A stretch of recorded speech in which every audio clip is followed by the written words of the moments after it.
Hello students, Sunita education tree पर आपका स्वागत है। और आज का हमारा टॉपिक है क्लास 8th में चैप्टर फर्स्ट भारतीय संविधान यानी कि इंडियन कॉन्स्टिट्यूशंस।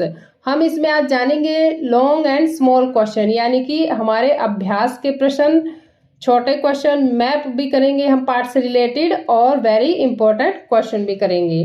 तो चलिए स्टार्ट करते हैं। हमारा फर्स्ट क्वेश्चन है कि किसी लोकतांत्रिक देश को संविधान की जरूरत क्यों पड़ती है। तो ये है हमारा आंसर। संविधान जो है वो सरकार तथा नागरिकों के आपसी संबंधों को निर्धारित करता है और संविधान ही ऐसे नियम बनाता है जिनके द्वारा सत्ता के गलत उपयोग को रोका जा सकता है। संविधान जो है सरकार के विभिन्न अंगों के आपसी संबंध भी तय करता है।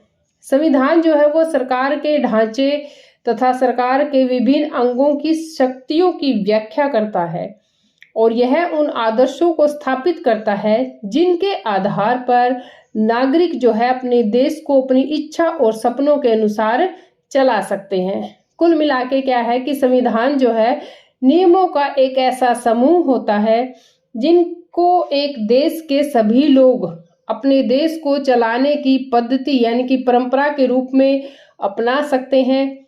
इसके जरिए न केवल यह डिसाइड या तय किया जाता है कि सरकार किस तरह की होगी, बल्कि उन आदर्शों पर भी एक जैसी समझ विकसित कर सकते हैं। ऐसे ही आदर्शों नियमों की हमेशा पूरे देश में रक्षा की जानी चाहिए। नेक्स्ट क्वेश्चन है हमारा, ये तालिका दी हुई है जिसमें बताया गया है कि ये 1990 का नेपाल का संविधान है और ये है 2015 का संविधान, कि वहां पर नए संविधान की आवश्यकता क्यों पड़ी थी। तो हम जानेंगे कि 1990 में बना नेपाल का संविधान यानी कि नेपाल में संविधान कब बना, 1990 में।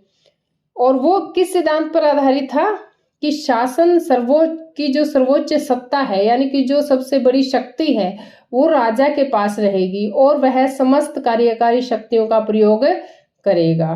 तो 1990 में जो नेपाल का संविधान था वो क्या बताता था कि सारी शक्ति जो है, पावर जो है एक राजा के पास होगी। और इसी कारण से नेपाल को एक नए संविधान की आवश्यकता हुई थी जब वो राजतंत्र से गणतंत्र बना था यानी कि लोगों का तंत्र। तो वो क्या हुआ था कि 2007 के अंतरिम संविधान के अनुसार कार्यकारी शक्तियां जो है वो मंत्री परिषद में निहित है। इसमें नेपाल के कार्यकारी फैसले प्रधानमंत्री के नाम पर तो किए जाएंगे, लेकिन 2007 के अंतरिम संविधान के अनुसार राजा जो है वो सर्वोच्च नहीं बल्कि संविधान सबसे ऊपर है। इन दोनों में क्या डिफरेंस है कि 1990 के अनुसार तो राजा सर्वोपरि था, संविधान नहीं। और 2007 में दोबारा से संविधान बना और 15 का जो संविधान लागू हुआ उसमें क्या था कि राजा की बजाय संविधान जो है वो उससे भी ऊपर रखा गया है यानी कि संविधान सर्वोपरि है और 1990 में राजा सर्वोपरि था क्योंकि उस टाइम राजतंत्र था, तानाशाही शासन था। तो निसंदेह बदलती परिस्थितियों में नेपाल को एक नए संविधान की आवश्यकता है जो लोकतांत्रिक मूल्यों पर आधारित हो और पुराने संविधान में वह आदर्श निहित नहीं थे जो नेपाल की जनता चाहती थी। अतः नेपाल को एक नए संविधान की आवश्यकता हुई। नेक्स्ट क्वेश्चन है हमारा कि अगर निर्वाचित प्रतिनिधियों की शक्ति पर कोई अंकुश न होता तो क्या होता। तो आंसर है हमारा कि अगर निर्वाचित प्रतिनिधियों की यानी कि निर्वाचित होता है चुने हुए प्रतिनिधि जिन्हें हम वोट देकर चुनते हैं, उन प्रतिनिधियों की शक्ति पर कोई अंकुश यानी कि कोई बंधन न होता, रोक न होती, तो क्या क्या संभावनाएं थी, क्या क्या हो सकता था। तो पहला था कि नेताओं द्वारा लिए गए फैसले जनता पर जबरदस्ती थोपे जाते और यह बात जनता के हित में नहीं होती। और दूसरा था कि निर्वाचित या चुने हुए जो प्रतिनिधि है वो अपनी शक्तियों का दुरुपयोग करते यानी कि गलत उपयोग करते और इससे अन्यायपूर्ण फैसले लिए जाते और लोगों में असंतोष पैदा होता। थर्ड है हमारा कि निर्वाचित यानी कि चुना हुआ प्रतिनिधि जो है अपने फायदे के लिए किसी भी हद तक अन्याय कर सकता है। अब कानून के द्वारा उसे रोका जा सकता है। नेक्स्ट क्वेश्चन हमारा फोर्थ, कि निम्नलिखित स्थितियों में अल्पसंख्यक, अल्प होता है थोड़ा, कम संख्या में कौन है, और इन स्थितियों में अल्पसंख्यकों के विचारों का सम्मान करना क्यों महत्वपूर्ण है, इसका एक एक कारण बताना है। तो फर्स्ट हमारा कि एक स्कूल में 30 शिक्षक है, टोटल 30 टीचर है, और उनमें से 20 जो है वो पुरुष यानी कि मेल शिक्षक है। अब इसका मतलब क्या हुआ, यहाँ हमें बताना है कि अल्प शिक्षक यानी कि थोड़ी संख्या में शिक्षक कौन है, तो 20 पुरुष है यानी कि 10 शिक्षक जो है वो महिलाएं हुई, इसलिए महिला शिक्षक जो है वो अल्पसंख्यक है। पुरुष अध्यापकों को चाहिए कि महिला अध्यापकों के विचारों का आदर करना चाहिए उन्हें, क्योंकि संविधान के अनुसार पुरुष एवं महिला दोनों ही समान है।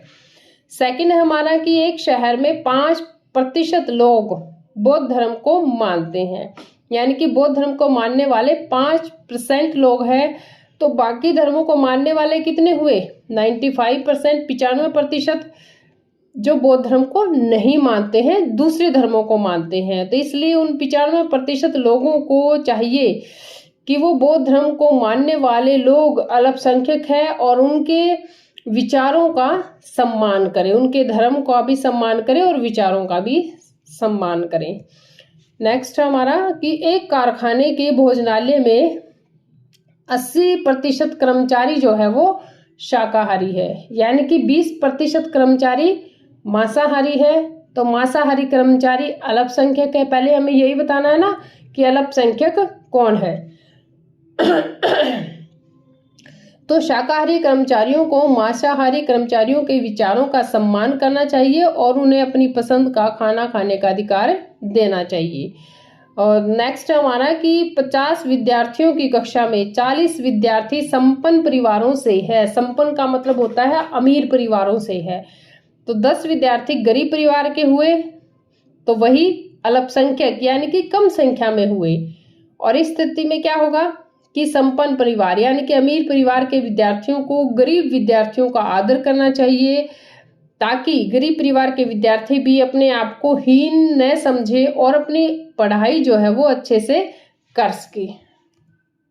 नेक्स्ट फिफ्थ क्वेश्चन हमारा कि नीचे दिए गए बाएं कॉलम में भारतीय संविधान के मुख्य आयामों की सूची दी गई है, तो ये हमें संघवाद, शक्तियों का बंटवारा, इनके विषय में बताना है, राय देनी है। तो संघवाद में हमारा आंसर बनेगा कि यह आवश्यक है, क्या, संघवाद, क्योंकि यह अक्षेत्रीय विचारों के महत्व को बताता है। राजधानी में बैठे नेता देश की सभी समस्याओं को नहीं समझ पाते हैं, ऐसे में क्षेत्र के लोग इन्हें समझ सकते हैं और उन्हें सुलझा भी सकते हैं। फिर है शक्तियों का बंटवारा। सरकार के 3 अंग हैं, विधायिका, कार्यपालिका और न्यायपालिका। अब यहाँ ऊपर वाले में थोड़ा सा ऐड करना चाहूंगी मैं, संघवाद में हमारी सरकारें आती है, केंद्र सरकार, राज्य सरकार और पंचायत। अब केंद्र सरकार को समस्याएं बतानी है तो राज्य सरकार बताएगी, और राज्य सरकार को ग्राउंड लेवल पे समस्याएं जो है वो बतानी है तो कौन बताएगा, पंचायत बताएगी, क्योंकि पंचायत जहां रहती है तभी वहां की समस्याओं को वो समझ पाती है, वो एक कड़ी बन जाती है ये। और उसी तरह शक्तियों के बंटवारे में है कि हमारी सरकार के अंग भी 3 ही है, विधायिका, कार्यपालिका और न्यायपालिका। इनमें शक्तियों का बंटवारा इसलिए आवश्यक है ताकि सरकार का कोई भी अंग जो है शक्तियों का गलत प्रयोग न कर सके। थर्ड है हमारा मौलिक अधिकार। लोकतांत्रिक देश में नागरिकों को मौलिक अधिकार प्रदान करना आवश्यक है, क्योंकि यह अधिकार नागरिकों को राज्य की सत्ता के मनमाने और निरंकुश उपयोग से बचाते हैं। नेक्स्ट है संसदीय शासन पद्धति। संसदीय शासन पद्धति जो है वो लोकतंत्र का सही स्वरूप होती है। इसमें सरकार संसद के प्रति उत्तरदायी होती है। अब नेक्स्ट है हमारा 6th क्वेश्चन, इसमें मैप वर्क भी आएगा। तो उन भारतीय राज्यों के नाम लिखने हैं हमें जिनकी सीमाएं निम्नलिखित पड़ोसी देशों से लगती है। तो पहले हम जान लेते हैं कौन कौन से हैं, बांग्लादेश, नेपाल और भूटान। तो इनके साथ लगते वाली सीमाओं के राज्यों को बताना है कि बांग्लादेश के साथ पश्चिम बंगाल की सीमा लगती है, असम की, मेघालय की और त्रिपुरा की। 4 हमारे स्टेट है, राज्य है जिनकी सीमा बांग्लादेश के साथ लगती है।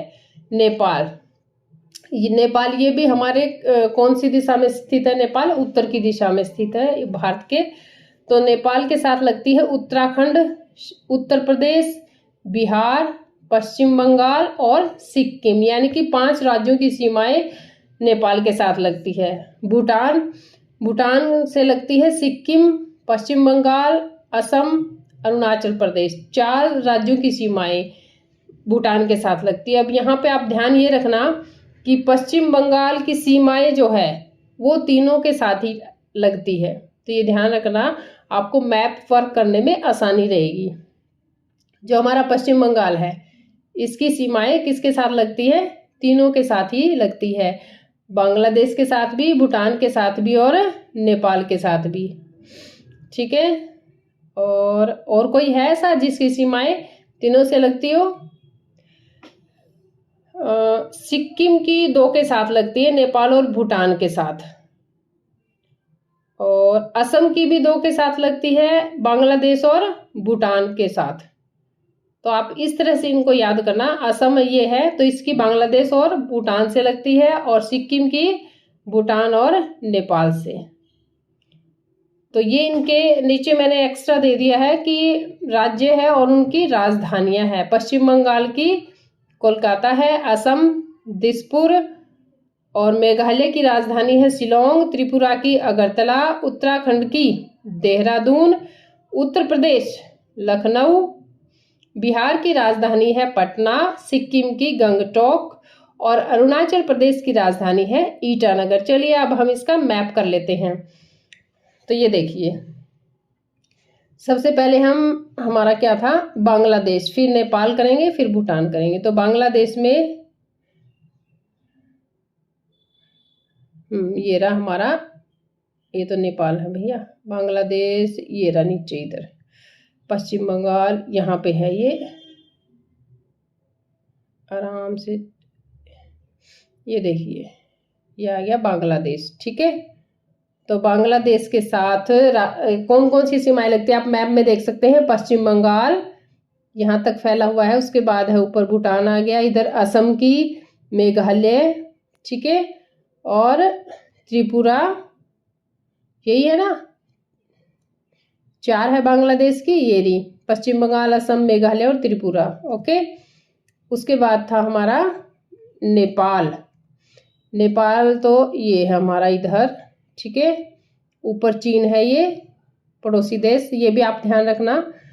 और नेपाल से अटैच होती है उत्तराखंड, उत्तर प्रदेश, इधर बिहार, और इधर पश्चिम बंगाल की सीमाएं भी लगती है, देखिए येलो कलर ऊपर तक गया हुआ है, और फिर सिक्किम। ठीक है, कितने हुए? 1 2 3 4 5 स्टेट से नेपाल की सीमा लगती है।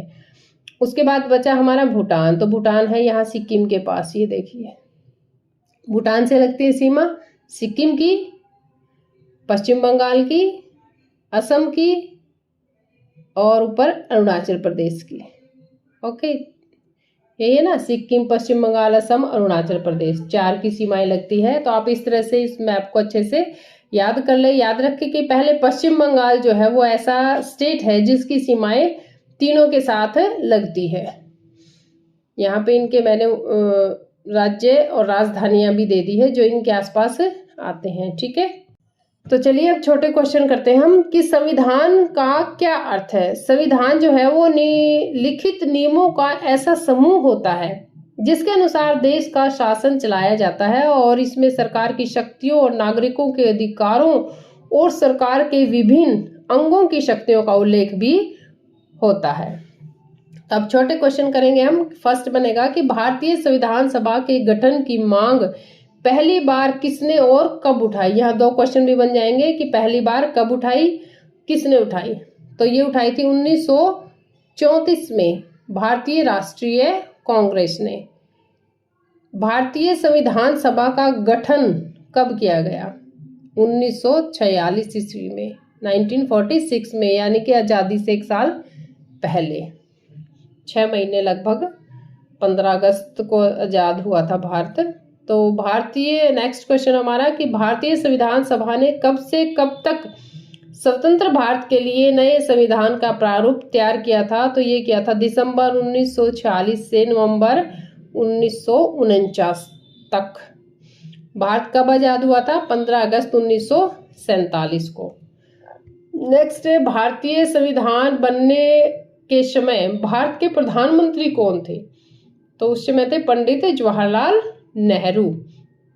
भारतीय संविधान को कब लागू किया गया? तो ये लागू किया गया था 26 जनवरी 1950 को। भारतीय संविधान का जनक किसे कहा जाता है? डॉक्टर बाबा साहेब अम्बेडकर को। भारतीय संविधान सभा के अध्यक्ष कौन थे? तो ये थे डॉक्टर राजेंद्र प्रसाद। और संविधान सभा के गठन में कितने लोगों ने योगदान दिया था? यानी कि संविधान सभा जब बनाई गई थी और हमारा संविधान बना तो उसमें कितने लोगों ने योगदान दिया? तो वो थे लगभग 300। विधानसभा में हरियाणा प्रांत से संबंधित सदस्य का नाम क्या था? तो ये था रणबीर सिंह हुड्डा, जो कि अब नहीं है दुनिया में। तो ये थे रणबीर सिंह हुड्डा जी। तो ये जो रणबीर सिंह हुड्डा है, राजेंद्र प्रसाद है, डॉक्टर राजेंद्र प्रसाद, डॉक्टर बाबा साहब अम्बेडकर, पंडित जवाहरलाल नेहरू, तो ये सारे भी इन 300 लोगों में, यानी कि ये भी सदस्य शामिल थे। तो आगे है, संघवाद से क्या अभिप्राय है? यानी कि संघवाद क्या होता है? देश में एक से अधिक स्तरों पर सरकारों का होना ही संघवाद कहलाता है। नेक्स्ट है, भारत में राष्ट्रीय स्तर पर सरकारें हैं, 3 तरह की है। कौन कौन सी? केंद्र सरकार, राज्य सरकार और पंचायती राज व्यवस्था। तो आप ये तीनों अलग अलग भी याद रखना कि राष्ट्रीय पहले स्तर की सरकार पूछे तो केंद्र सरकार है, दूसरे स्तर की राज्य सरकार है और तीसरे स्तर की सरकार पंचायती राज व्यवस्था है। भारत में शासन के 3 स्तर कौन कौन से हैं? तो ये है, यही आ गया ना इसी से रिलेटेड क्वेश्चन। तो 3 स्तर है, केंद्र, राज्य तथा स्थानीय स्तर, जिसे हम पंचायती राज व्यवस्था कहते हैं। और भारतीय शासन का तीसरा स्तर, ये भी इसी से रिलेटेड है, तो ये है स्थानीय स्तर। सभी राज्यों को किसके द्वारा बनाए गए कानूनों को मानना पड़ता है? तो सभी को पहला स्तर जो है वो केंद्र सरकार का है, सेंट्रल गवर्नमेंट, तो उसी के द्वारा बनाए गए कानूनों को मानना पड़ता है। सरकार के सभी स्तरों पर जनप्रतिनिधियों का चुनाव कौन करता है? तो देश की जनता ही करती है, वोट देकर। नेक्स्ट है, भारत में किस प्रकार की शासन प्रणाली है? तो ये है संसदीय शासन प्रणाली। संविधान के अनुसार सरकार के 3 अंग कौन कौन से हैं? तो वहां क्या पढ़ा था हमने? शासन का स्तर था, ठीक है, और यहाँ क्या है? संविधान के सरकार के अंग है, विधायिका, कार्यपालिका और न्यायपालिका। इसको ध्यान रखना, कई बार बच्चे कंफ्यूज हो जाते हैं यहाँ पर। हमारे सभी निर्वाचित प्रतिनिधि सरकार के किस अंग के सदस्य होते हैं? तो ये होते हैं विधायिका के। कार्यपालिका किसे कहते हैं? कार्यपालिका ऐसे लोगों का समूह है जो कानून लागू करने और शासन चलाने का काम देखते हैं। कार्यपालिका का मुख्य कार्य क्या है? कानून लागू करना होता है। और सन 1990 में नेपाल में किस प्रकार की सरकार थी? हमने बड़े क्वेश्चन में किया था ना कि उसमें राजतंत्र था, यानी कि तानाशाही सरकार थी। नेक्स्ट हमारा, नेपाल को राजतंत्र किस राजा ने बनाया था? यानी कि तानाशाही बनाने में किस राजा का हाथ था? तो ये राजा था ज्ञानेंद्र, और इसने 2005 में भी दोबारा से तानाशाही बनाने की प्रक्रिया शुरू की थी। नेपाल के राजा को कब तृतीय संसद बहाल करके राजनीतिक दलों को सरकार बनाने का मौका देना पड़ा? तो ये देना पड़ा अप्रैल 2006 में। नेपाल में अंतरिम संविधान कब बनाया गया था? 2007 में।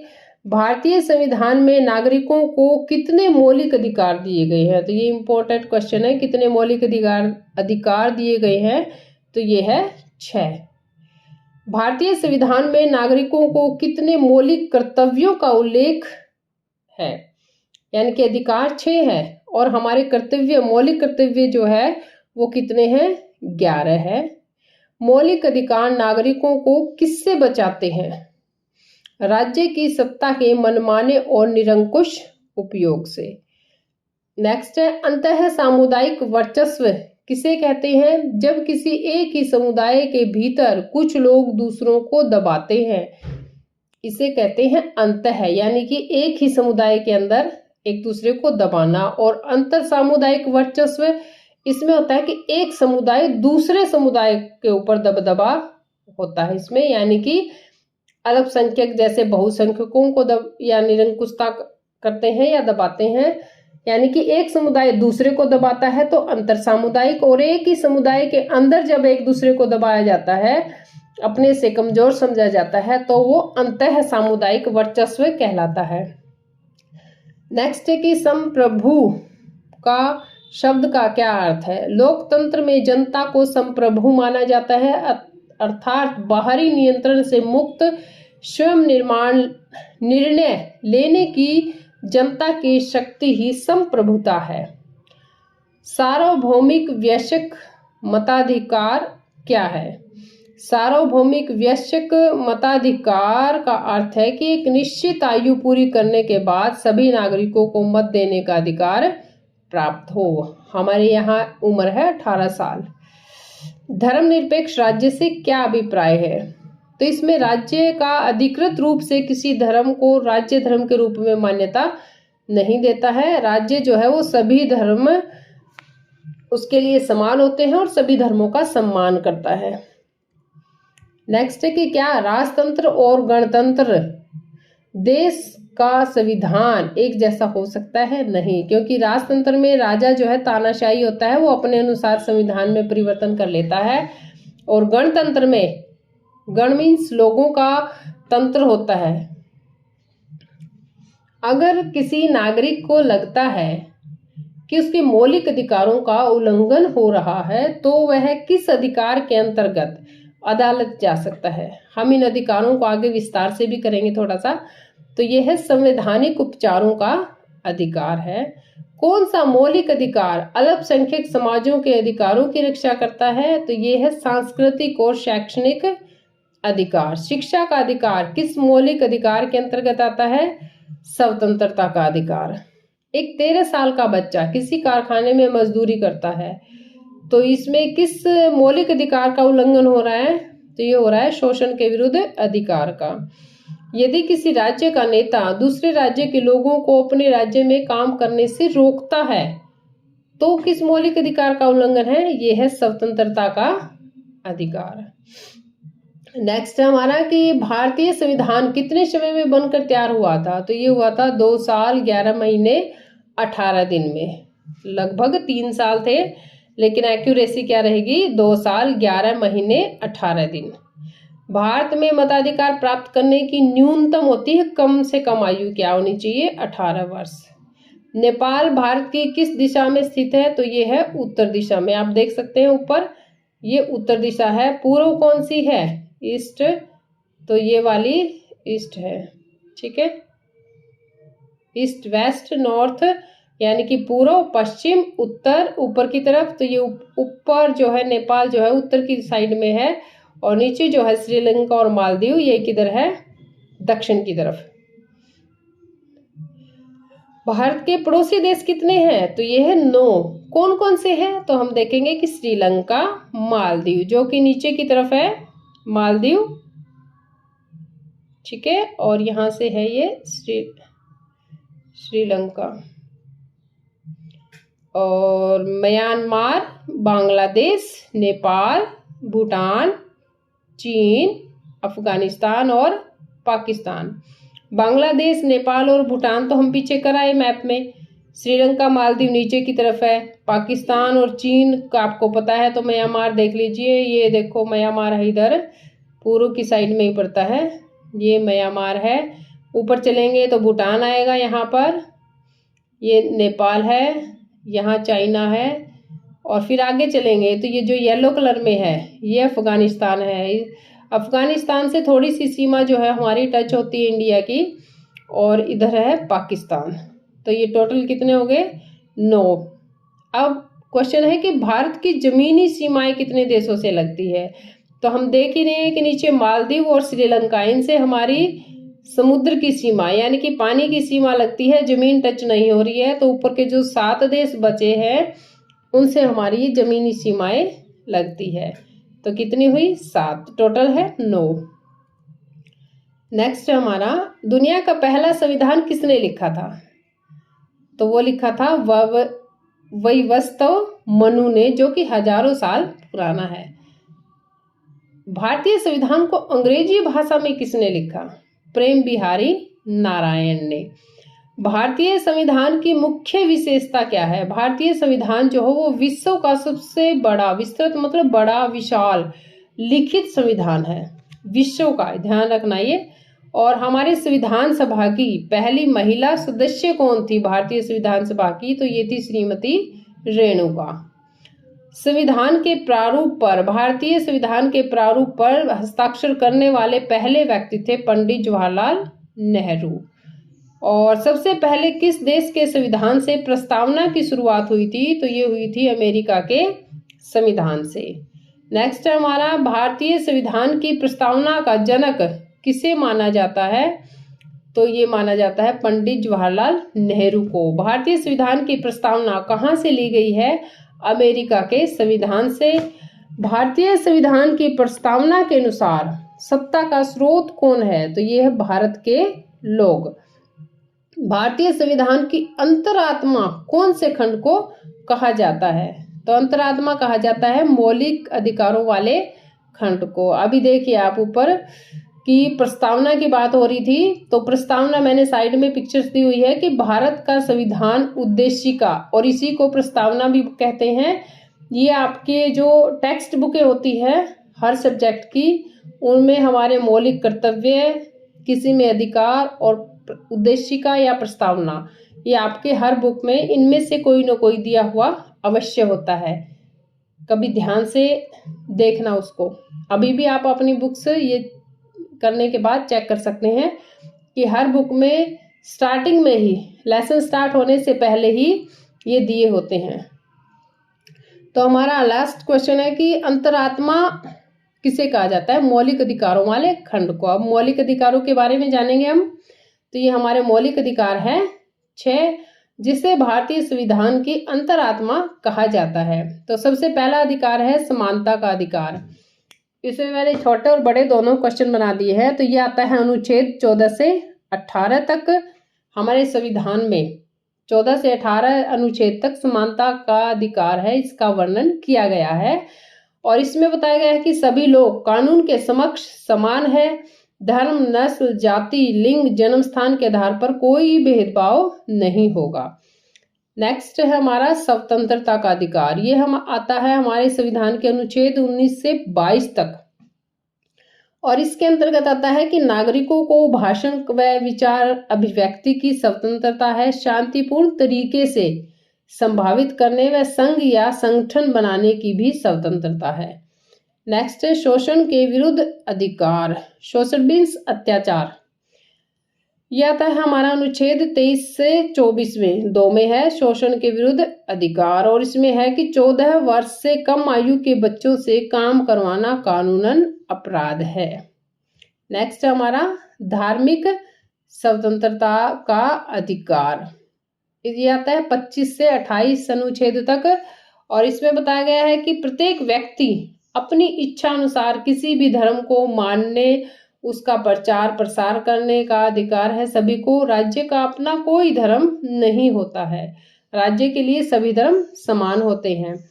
नेक्स्ट हमारा संस्कृति और शिक्षा संबंधी अधिकार। यह आता है अनुच्छेद 29 से 30 तक। और इसमें है कि धार्मिक या भाषाई अल्पसंख्यक यानी कि कम संख्या वाले जो लोग हैं उनको अपनी भाषा, लिपि, संस्कृति की रक्षा का अधिकार होगा। नेक्स्ट है संवैधानिक उपचारों का अधिकार। ये है अनुच्छेद 32 में। और ये बहुत इंपॉर्टेंट है। इसके अनुसार यदि किसी व्यक्ति, संस्था या सरकार द्वारा उसके मौलिक अधिकारों का हनन हुआ है, यानी कि किसी भी व्यक्ति के मौलिक अधिकारों का हनन हुआ है, तो इस अधिकार के अंतर्गत सीधे सर्वोच्च न्यायालय में जाया जा सकता है। अब देखिए मूल कर्तव्य हमारे, मैंने अभी कहा था कि ये जो मूल कर्तव्य है हमारे, ये आपकी बुक में हर जगह मिल जाएंगे। आपके लेसन में बीच में आया हुआ है कि मूल कर्तव्यों के बारे में भी जाने, तो ये आपके 11 जो मूल कर्तव्य है ये यहाँ मैंने दे दिए हैं। ठीक है।